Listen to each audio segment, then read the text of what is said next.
جو خدا کے ساتھ خلاف عہد کرتا ہے اسے نقصان اٹھانا پڑتا ہے۔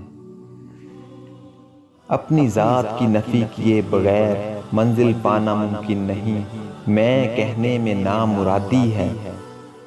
میں کو مارے بغیر کامیابی حاصل نہیں ہو سکتی، دانہ مٹی میں مل کر گلے گلزار ہوتا ہے۔ اگر تمہیں زندگی کی حقیقت معلوم ہو جائے تو بے شک تم اور کوئی ساتھی نہ چنو گے سوائے عشق حقیقی کے۔ ہم بحروں کی طرح ہیں، ایک بات سنے بغیر اپنے اندازے سے بیہودہ جواب دیتے ہیں۔ برائی سے بچنے کا سب سے طاقتور طریقہ یہ ہے کہ اچھے دوستوں کے ساتھ بیٹھا جائے جنہوں نے اپنا رخ اللہ کی طرف موڑ لیا ہے۔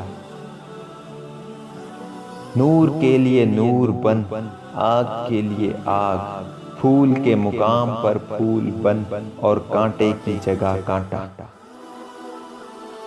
انسان اپنے اندر چھپی ہوئی نفسانی خواہش کی وجہ سے برے لوگوں سے مغلوب ہو جاتا ہے۔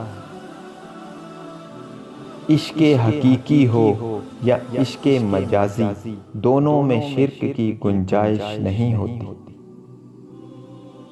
کائنات کو اللہ نے انسان کے لیے بنایا ہے، اس طرح تو سب کچھ انسان کا خادم ہے نہ کہ معبود۔